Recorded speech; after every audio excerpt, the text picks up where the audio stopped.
ইনকিলাব ইনকিলাব জিন্দাবাদ জিন্দাবাদ তুমি কে আমি কে হাদি হাদি তুমি কে যে ছেলেগুলার অবদান রাষ্ট্র পুনর্গঠনে যথেষ্ট ভূমিকা রাখছে তাদের তো ত্রুটি বিচ্যুতি হইতেই পারে।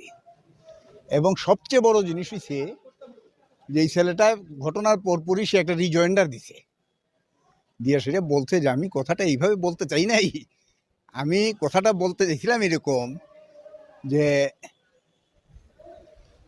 ওই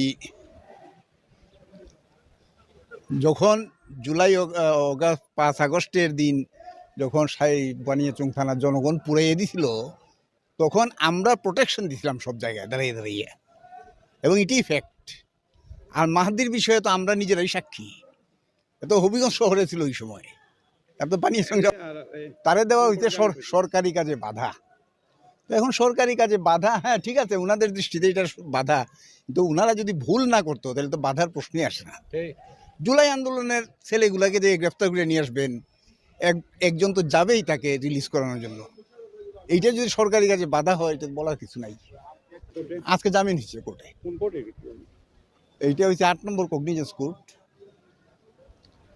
সিজিএম কোর্টে জামিন হয়েছে। জামিনযোগ্য অপরাধ জামিন হয়েছে, কোর্ট ন্যায় বিচার করছেন, উই আর হ্যাপি।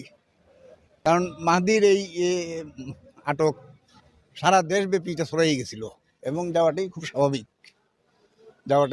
সারা রাত মানুষজন তার খোঁজ খবর নিচ্ছেন, এই জন্য আমরা কৃতজ্ঞ।